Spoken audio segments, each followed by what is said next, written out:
Welcome to this episode.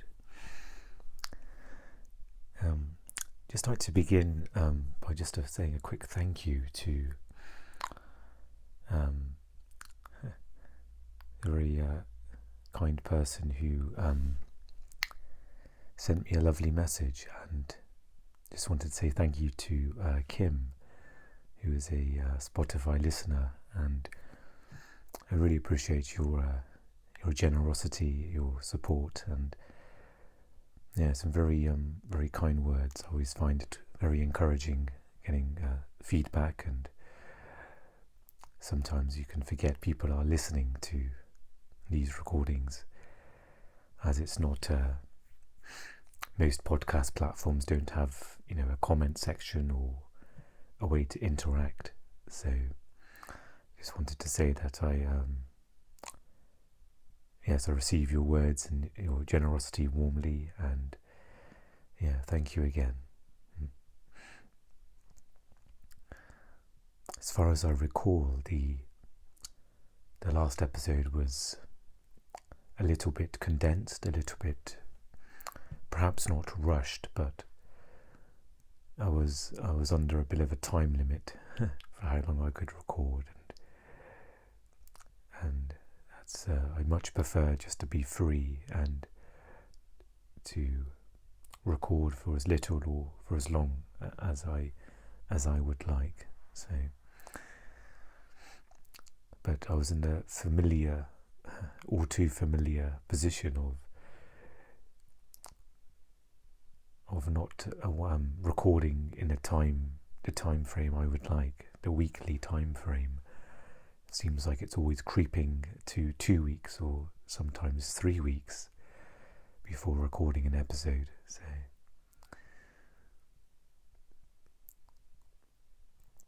and I'm very aware of the kind of continuous nature when reading a book and the momentum it carries as well. So we shall see what what life has planned in regards to the upcoming episodes, if I can get back to that weekly consistency as well.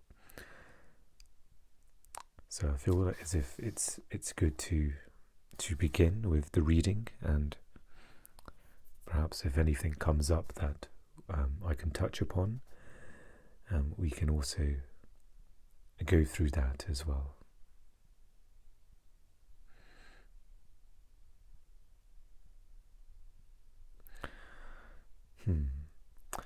So I've just opened A New Earth, and there are 2 passages on the pages I've got in front of me, and I I can't quite recall which one I read last. So if I'm rereading this again, then maybe that's a good thing. We can all deepen in what's already been read. So I shall begin with that. And this passage is titled, How the Pain Body Renews Itself. The pain body is a semi-autonomous energy form that lives within most human beings, an entity made up of emotion. It has its own primitive intelligence, not unlike a cunning animal, and its intelligence is directed primarily at survival. Like all life forms, it periodically needs to feed, to take in new energy, and the food it requires to replenish itself consists of energy that is compatible with its own, which is to say, energy that vibrates at a similar frequency.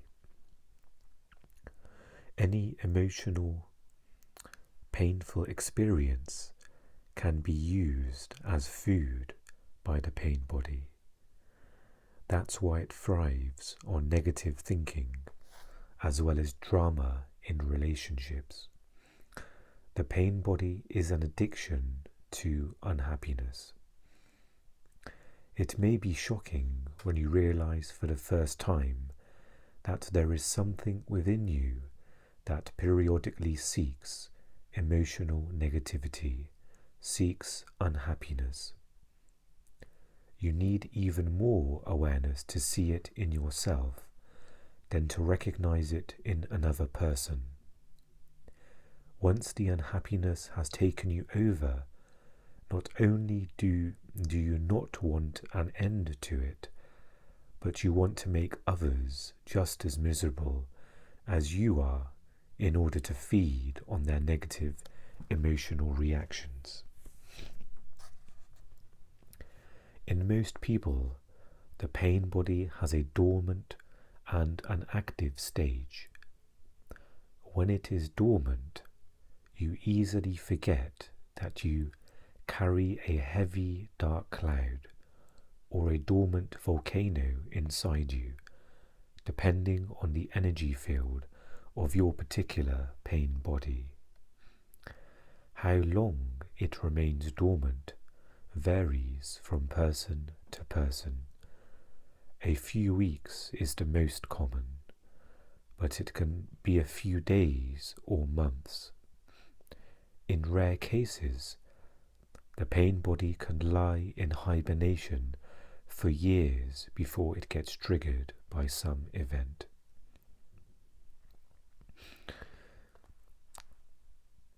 And the next passage is titled, How the Pain Body Feeds on Your Thoughts.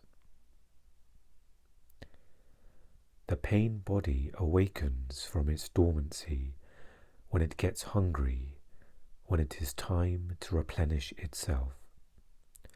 Alternatively, it may get triggered by an event at any time.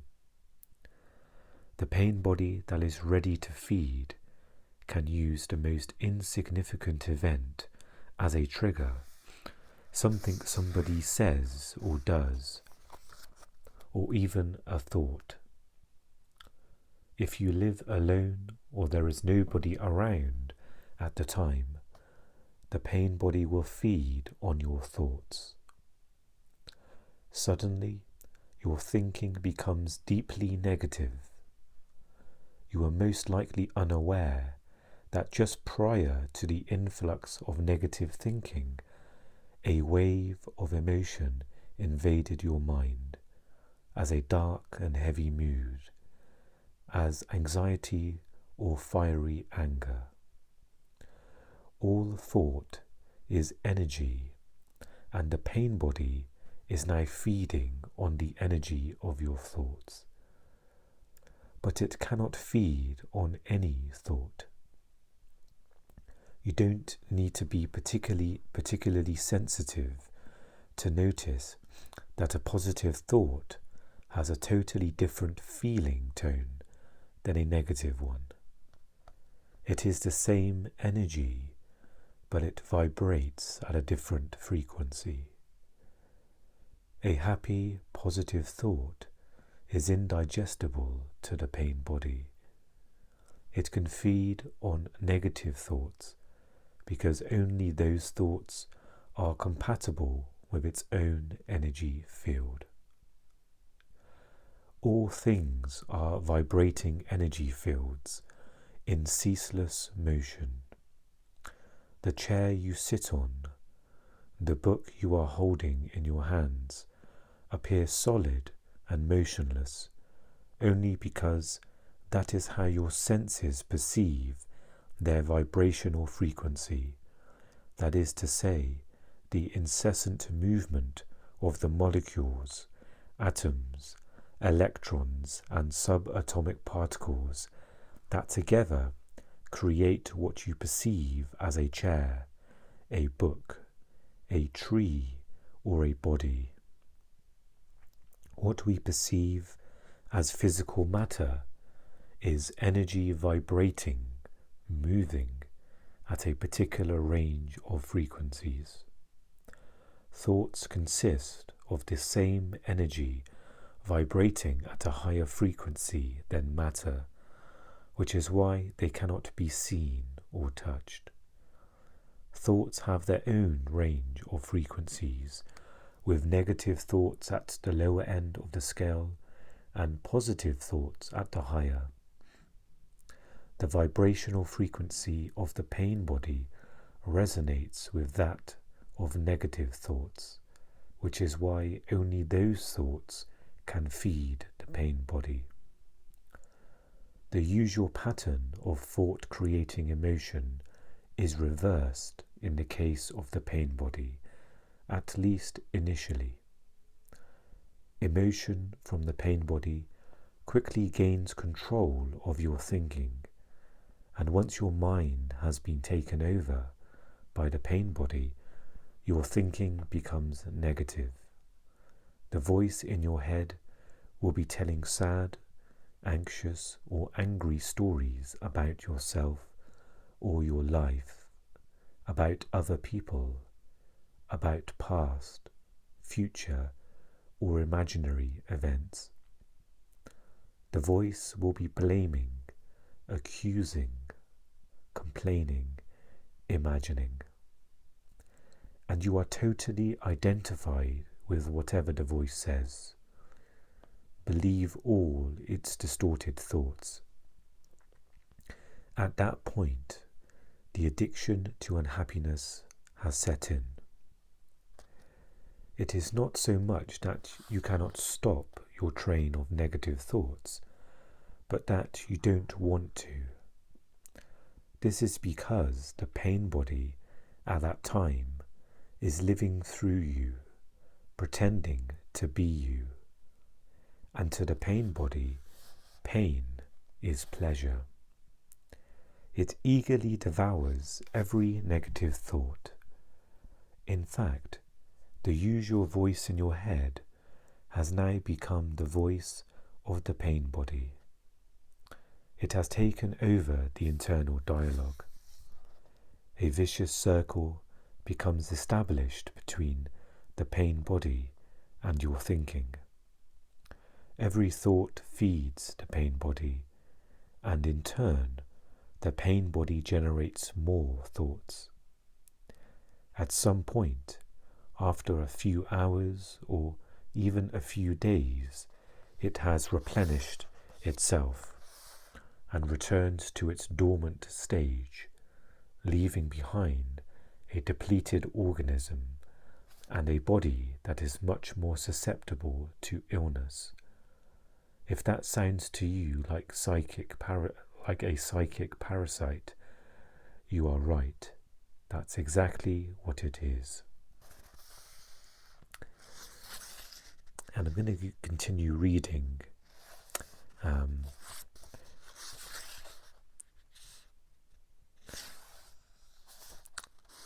seems that the next few chapters or passages are very closely related. So perhaps I'll read one more and then we can maybe touch upon what has been said so far. So this passage is titled, How the Pain Body Feeds on Drama. If there are other people around, preferably your partner or a close family member, the pain body will attempt to provoke them, push their buttons, as the expression goes, so it can feed on the ensuing drama. Pain bodies love intimate relationships and families because that is where they get most of their food. It is hard to resist another person's pain body that is determined to draw you in to a reaction. Instinctively, it knows your weakest, most vulnerable points. If it doesn't succeed the first time, it will try again and again. It is raw emotion looking for more emotion. The other person's pain body wants to awaken yours so that both pain bodies can mutually energize each other. Many relationships go through violent and destructive pain body episodes at regular intervals. It is almost unbearable. It is almost unbearably painful for a young child to have to witness the emotional violence of their parents' pain bodies. And yet, that is the fate of millions of children all over the world, the nightmare of their daily existence. That is also one of the main ways in which the human pain body is passed on from generation to generation.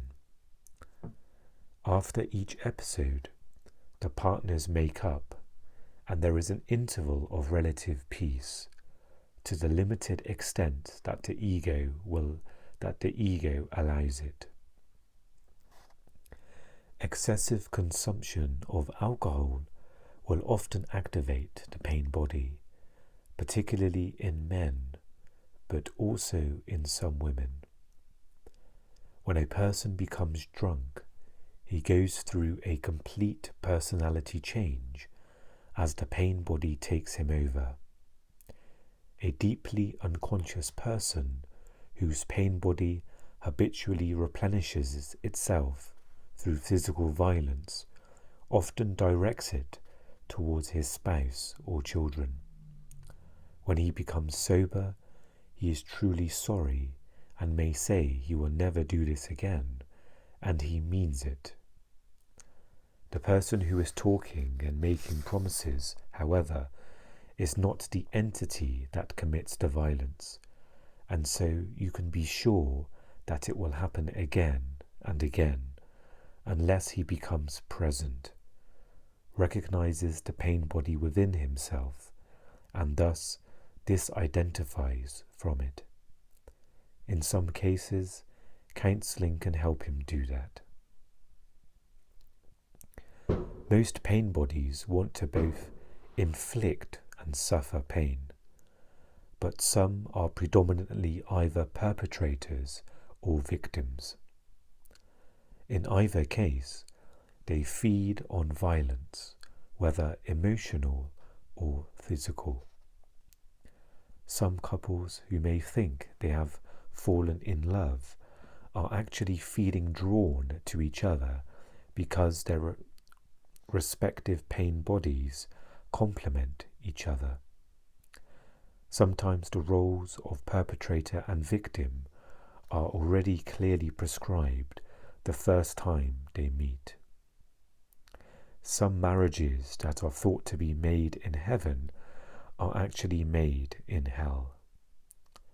If you have ever lived with a cat, you will know that even when the cat seems to be asleep, it still knows what is going on, because at the slightest unusual noise, its ears will move toward it, and its eyes may open slightly. Dormant pain bodies are the same. On some level, they are still awake, ready to jump into action when an appropriate trigger presents itself. In intimate relationships, pain bodies are often clever enough to lie low until you start living together and preferably have signed a contract committing yourself to be with this person for the rest of your life. You don't just marry your wife or husband, you also marry her or his pain body, and your spouse marries yours. It can be quite a shock when, perhaps not long after moving in together or after the honeymoon, you find suddenly one day there is a complete personality change in your partner. Her voice becomes harsh or shrill as she accuses you, blames you, or shouts at you, most likely over a relatively trivial matter. Or she becomes totally withdrawn. What's wrong, you ask. Nothing is wrong, she says. But the intensely hostile energy she emanates is saying everything is wrong. When you look into her eyes, there is no light in them anymore. It is as if a heavy veil has descended, and the being you know and love which before was able to shine through her ego, is now totally obscured. A complete stranger seems to be looking back at you, and in her eyes there is hatred, hostility, bitterness, or anger. When she speaks to you, it is not your spouse or partner who is speaking, but the pain body speaking through them. Whenever she is saying, start that again. Whatever she is saying is the pain body's version of reality, a reality completely distorted by fear, hostility, anger, and a desire to inflict and receive more pain. At this point, you may wonder whether this is your partner's real face that you had never seen before, and whether you made a dreadful mistake in choosing this person. It is, of course, not the real face, just the pain body that temporarily has taken possession. It would be hard to find a partner who does not carry a pain body, but it would perhaps be wise to choose someone whose pain body is not excessively dense. And I will leave the reading there for this episode, as the following few passages go in further examples of the pain body, and I've noticed the fireworks have begun, so maybe it's a good time to pause the reading there. But you can sense how important it is to learn and understand the pain body and how it works. And you can understand how it's often, it's almost, the root of the practice in some ways for the pain body to dissolve.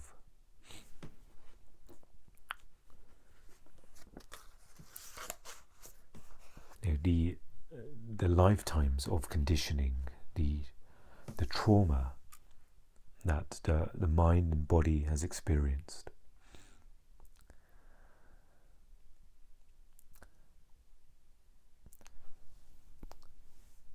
And with the awareness of pain body, it initially can seem, like a very big concept in the mind, and it can almost feel external to our day-to-day reality of things. And often part of that can be just almost the insanity of day-to-day life, of how life is lived, and the little space or awareness that exists. And as you gradually become more aware of pain body, and when the pain body is triggered, and even amidst the pain body, there can be awareness. And there was a line earlier in the book that mentions when it's obvious the pain body has been triggered, when it's not, I can't think of the exact word, but when it doesn't compare to the trigger that occurred. So it could be somebody who's rude to you at the shop, and you may completely go into a rage and a shouting match, or someone cutting you off on the road. So often the reaction is not level with the trigger itself. It's almost an overreaction to something, and it's a clear sign that the pain body has come, and it's ready to feed on the energy of others, your thoughts.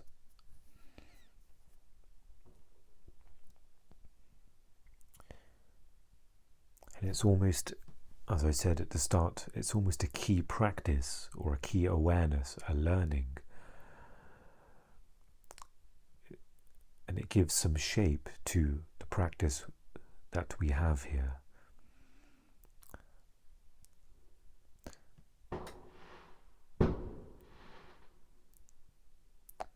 So there is the start of the book, the talking about what awareness or presence is, the practice of presence, how presence can be integrated into life, and it to the extent where it becomes life. Life is present, and there isn't a separation from it. And now there is almost a deepening of what can, I guess, a deepening and understanding of the human condition, of what we are dealing with, that almost everybody has a pain body. And it's written earlier that the pain body itself, it's not such as an enemy. It's, when you look at the ingredients of the pain body, where it's trapped energy. I think Eckhart uses the analogy of water, where it's not the water itself that is wrong, or that is evil, or that is an enemy, or something that we need to fight against. It's just understanding the nature of the trapped energy that is within us, the nature of growing up and dealing with trauma in our lives, dealing with the unconsciousness that we've been around, and that we have taken part in as well.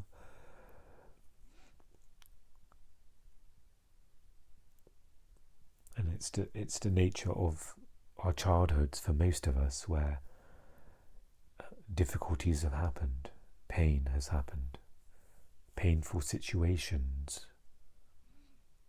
such as parents being divorced, the conditioning of our parents, and witnessing their pain bodies as well. So it's almost safe to say that almost all of us carry with us a pain body.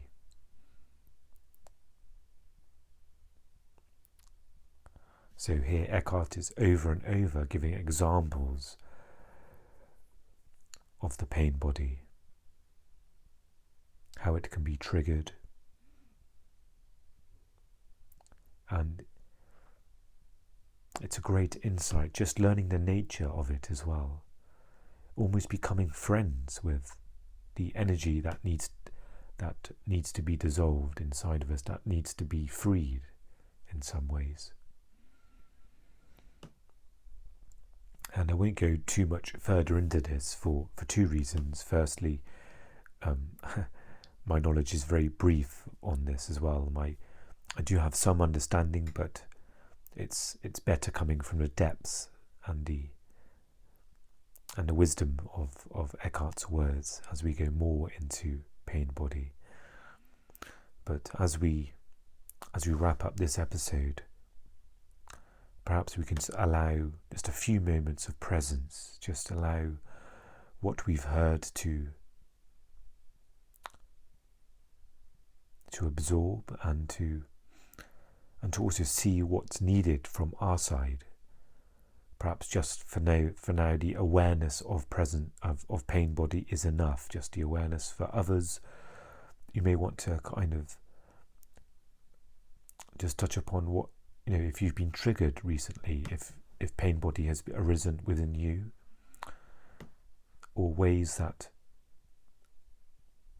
you can become aware, if there's a commonality where pain body gets triggered for yourself. That's something.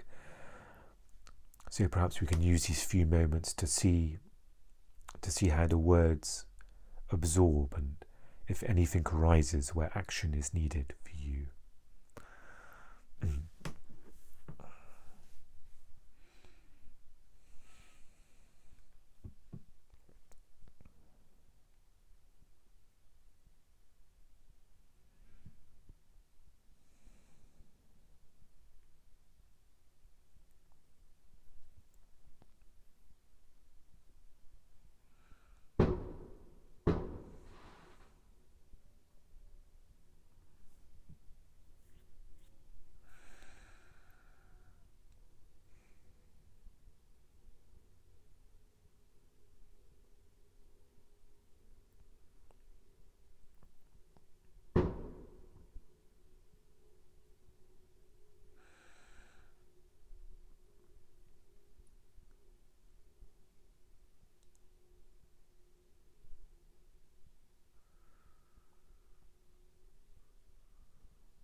Thank you for joining me for this episode. As always, I wish you well in this present moment, and I will see you in the next episode. Take care.